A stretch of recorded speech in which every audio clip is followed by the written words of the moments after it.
Here we go with another short tutorial with my dirty clothes on because I've been working on these stoves.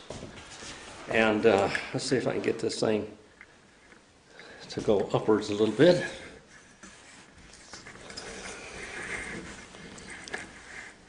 I'm going to start a fire in this thing. It's hot. So you have to be very careful when you do this. I'll show this to you here. I think I can get over here. We've got a hot stove. It's not real hot, but it's hot, so you have to be very careful with it. I've already put kindling down inside of the stove. We're going to go out and look at the other stove too. Now, you can put wood in here, like that. You can go over here on this side, and you can lift it and put wood in here.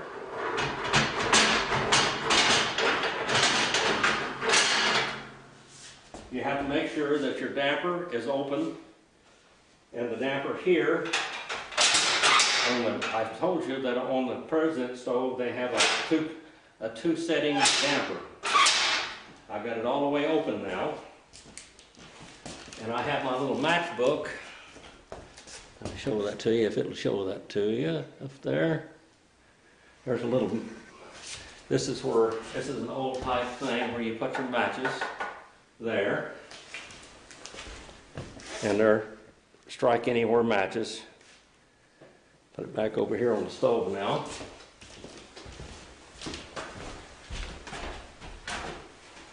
I'm gonna go get some lighter fluid, and I've been doing this for over 50 years. So don't just go try this.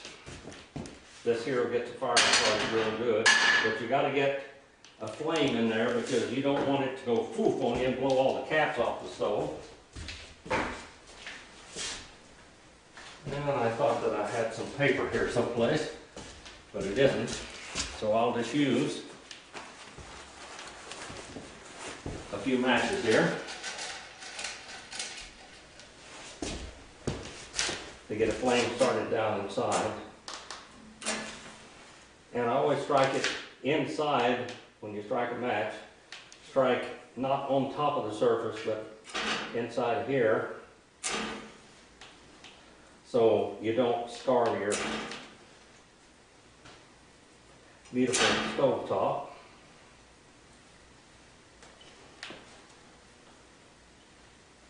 I think we've got enough started there now. And we'll do this.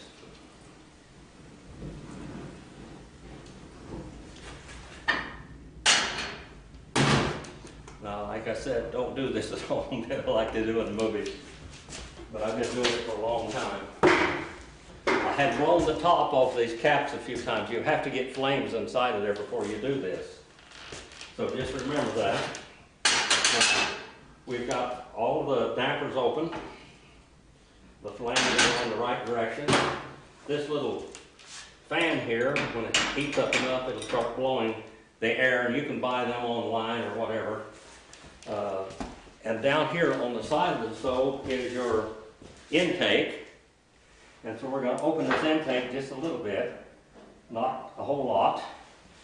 You'll notice that I did not start the fire. I put the wood in from here, because if you look in there,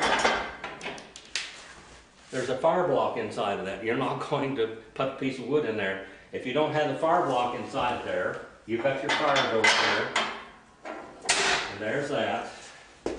It will burn the front of your stove up. I see so many people online doing things that are not good for them and not good for the stove. The stove in there, inside of the firebox, has got a complete cast iron liner this thick all the way around there. Now people want to put longer wood in there, so they take them out so they burn the stove up. This here, where it goes across the top of the oven, it has a little notches up there. It has 3 plates that go in there, and it protects the oven from the flames. It has a cast iron oven in it all right, but this one does because this is the President model. And pretty soon that little fan will start blowing. But it has a cast iron oven in it. Down here. And the whole inside of that oven is cast iron. But if you burn a fire directly against that cast iron first place, the oven is not going to heat evenly. When you've got the fire blocks in there, the oven is going to heat evenly.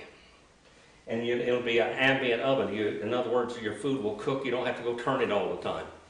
If you don't do that, then you're going to have hot spots in your oven. The fire goes over the top of the oven, down this side, down below the oven, out the back, and up the flue, and out. Now, you can see that the fan is turning now.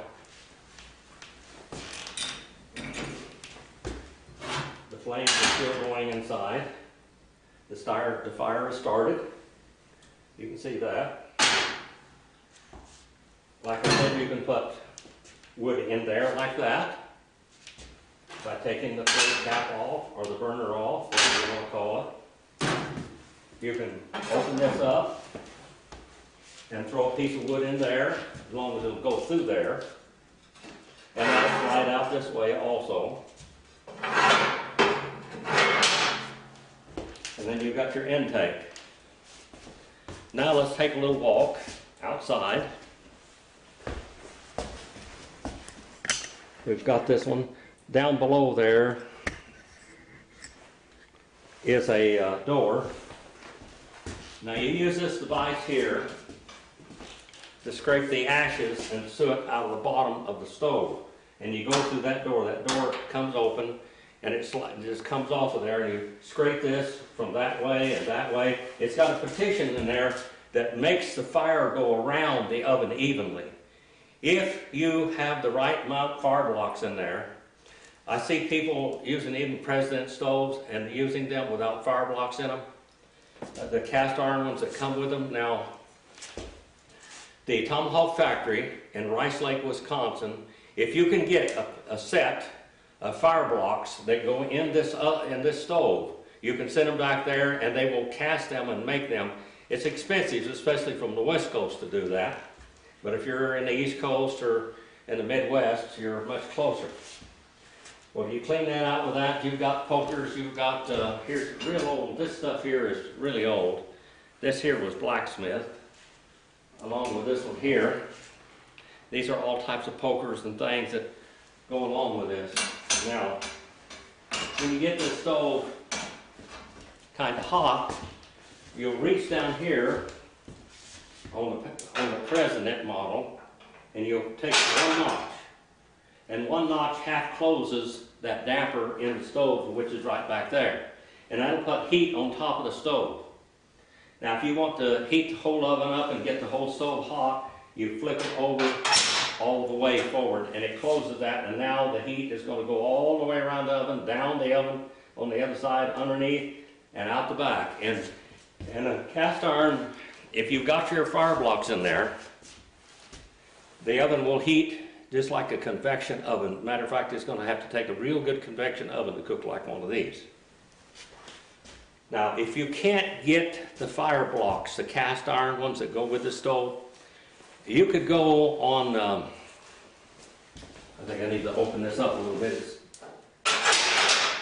not going good enough yet. You can go online and you can see the part numbers from the Kalamazoo Presidents, the Puritan models, the different ones that they have, and the Liberty model, which I have a Liberty. I have two Puritans, a Liberty, and this President model. There are places there that even do the enameling. They will do chrome work for you. And if you join the Antique Stove Association, they have a newsletter. You can go online and Antique Stove Association, and you can see where you can get almost whatever you might need as far as restoring something. You can do it there. Finding the firebox liners is extremely difficult. If you can't do that, don't burn your stove unless you get some fire bricks, some fire bricks, and you cut them and put them in there. Now, if you use that, it'll protect your oven and your stove. You have to put them in the front and the back and the sides. But you probably can't use your shaker. Now, the shaker is right there, down here, and you use either the other end of this handle. This is an original Kalamazoo lifter cap and shaker handle. And then here's an original Kalamazoo shaker also. If you put the fire blocks in there, bricks, like with fire brick, you probably can't use the shaker, but you can poke down in there with a poker and you can make the ashes go down. And down in the bottom of the stove is an ash tray. Now, the ashtrays that come with these, most of them are burned up. If you've got a good sheet metal place around you, have them make a box for you. Tell them how high you want it, how long you want it, how wide you want it, and they build you one. I had the one in this one built about 40 years ago. I do have some original ones, which I'll show you outside. Now, I showed this to you the other day, but we'll do it again. When you're cooking something and you don't want it real hot, you put that on there and it will simmer. If you got something like beans, it's going to cook for a long time.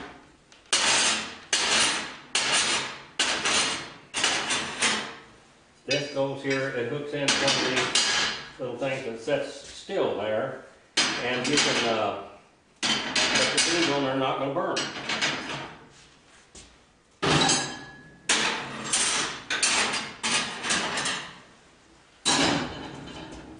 Also, on the stoves, they have a plate here that has a movable thing on it, which I can show you one. I think I've got it here, but it's probably too far down. Actually, it isn't.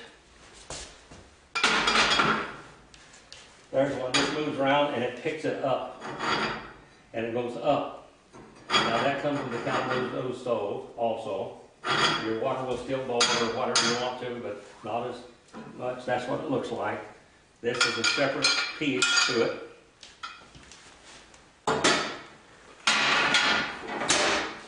Now, here is also another thing. If you have coffee or something you want to burn, or you want to get it cooking really fast, this would go over here, and your coffee pot would fit down in there.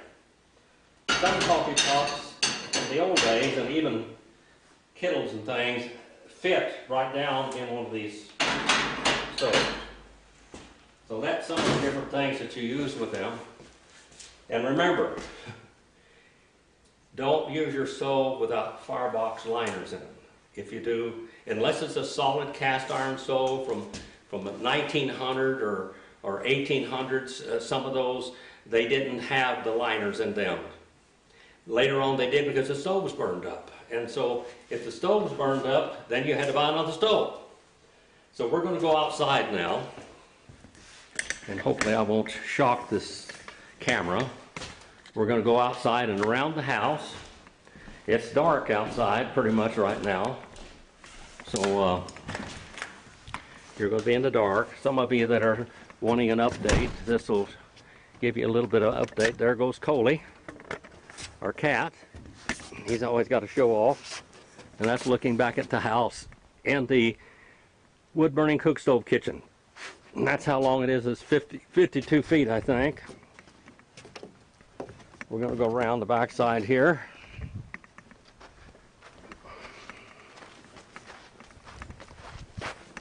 And it's kind of dark, as you can see.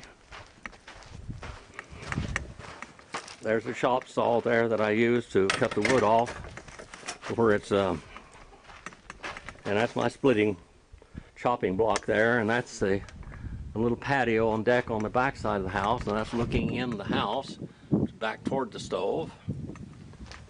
This is outside. I've got some barrels of wood up here. We heat the house almost entirely with wood. The different kind of wood too is Now, when you use Douglas fir like this is, or hem fir or whatever, you're going to have a lot of soot in your stove. This is walnut there. Walnut smells like perfume when it's burning. And I have oak here. I have a lot of pecan wood and almond wood also, because they have a lot of pecan trees and almond trees. We're going out here by the chicken pens. We're going to go around the back side of the house and come in the summer kitchen. There's our chickens there. Now we're going outside. We should have a light come on out here also. I've got a motion sensor light. There it is. Coming on a little bit here. And this is the back side of the house.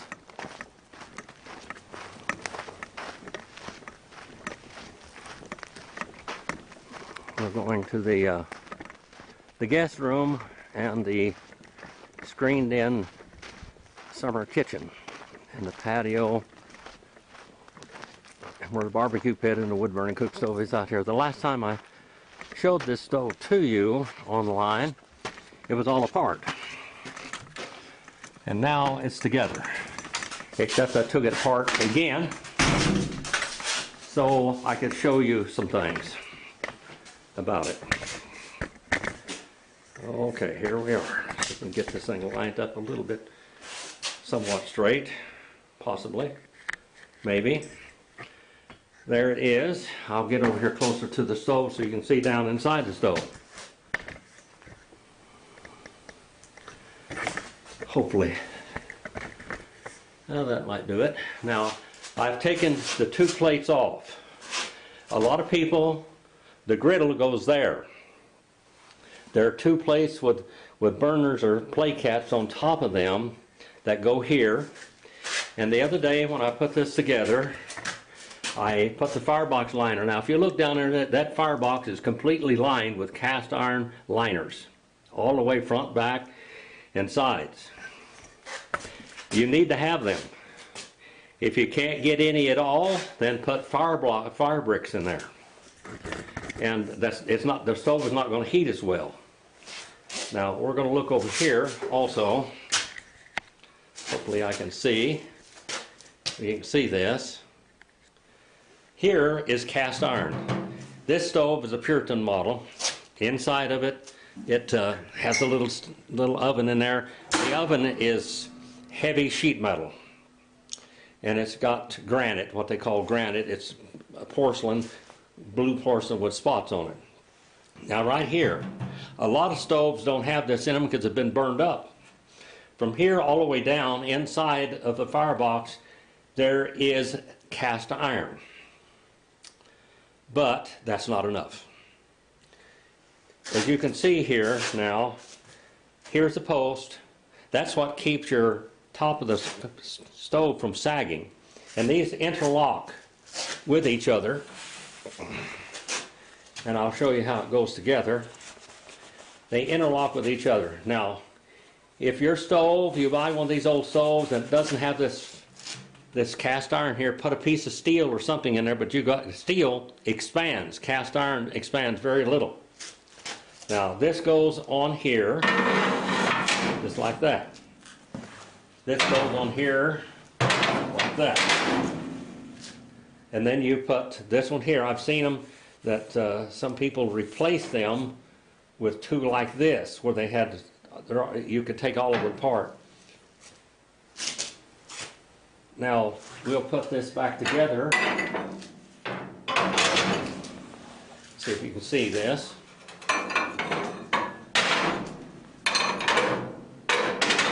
This is a Kalamazoo lifter and shaker that I got with one of my stoves. I had 3 of them shipped out to California from the Midwest and the East Coast.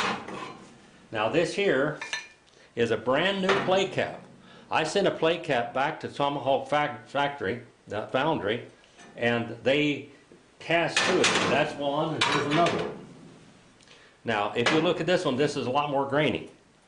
Now, when they come to you from the foundry, you have to polish this all out. You have to get a sander a belt sander or whatever you want to use, and you have to polish this down to where it's smooth, like the rest of the top, like that. Now, again, this one here, you can only load it from here or here. There's no other way you can load the stove. You do not load it from the front. You open this front cabinet down here. See if I can get that in line here. You open that, you got a firebox liner in there. If you ran the stove without the liner, it would burn the front of the stove. All this enamel would come off in a while. So anyway, this is, I'll just show you what I've done.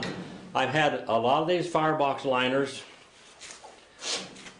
cast that Tomahawk factory, or the Tomahawk foundry. Now this top here, I got it on here the last time. Also, if you look back here inside the stove, hopefully, you'll see that there is a damper in there. It's in these lower class models, they only have closed, goes around the oven, and open, all the way open. But I drilled a hole in this damper lifter there, and I put a nail in it, or whatever you want to use, and now it will close halfway just like the President model will. And so,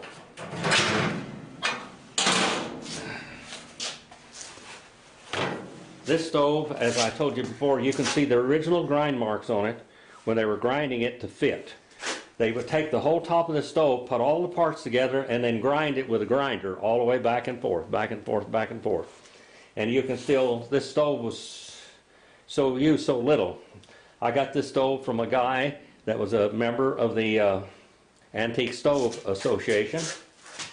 And here is their newsletter, right here. And you'll see the Tomahawk factory right on the top, Rice Lake, Wisconsin, 2337 29th Street, 715-234-4498.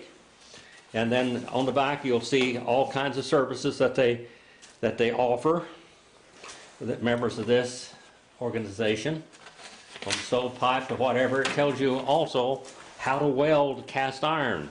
It tells you, and every article or magazine tells you something differently. But there's toy stoves for sale in there, whatever. If you're really interested in restoring your stove, it would really help you if you'd become a member of this. I got a lot of parts from people out of this flyer that I could have never gotten anywhere else in the world. And if you were really going to use your stove, if you want to look at it and put it in the living room and just have a piece of furniture, it don't matter, as long as it looks good outside. But maybe it's got a handle gone or whatever, you might be able to find it in this newsletter. Now I'm going to fire this thing up later on.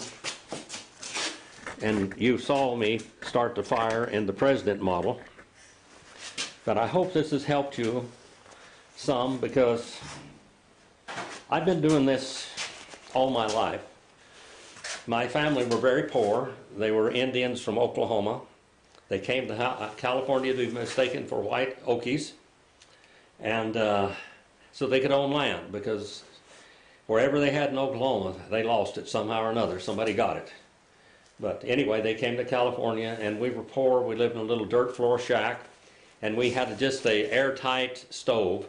Didn't even have an oven in it, but we had one meal, and that was beans all day long. And we did everything by wood. I have cooked with wood all of my life, from the time I was very, very young.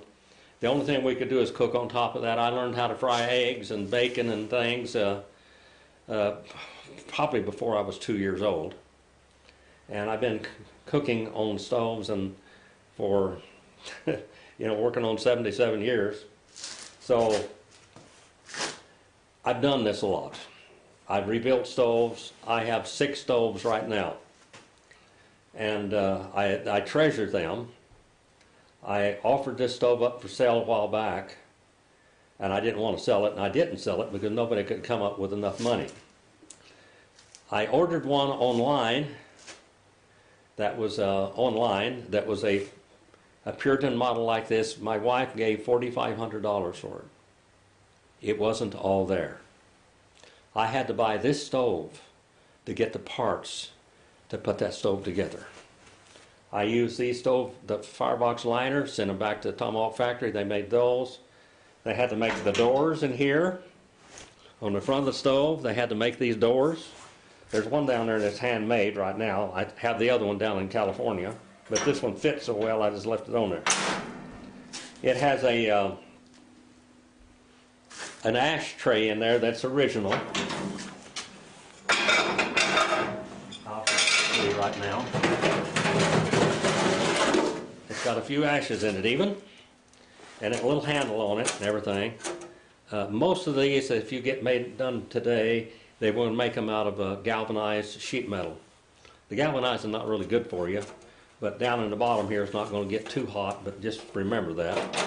Don't put galvanized pipes in the house. You can use galvanized pipes outside, but not in the house. This slides in there, and the ashes fall down into that. There we go. Again, now your input on this one is exactly like on the other one. When you start your fire, make sure your damper is open on the chimney. Make sure, and you want to put a damper real close. It doesn't come with that. You have to get one of those and put it in there. And so we got a damper down close to the stove, so it will use less fuel, less wood, and it's hot.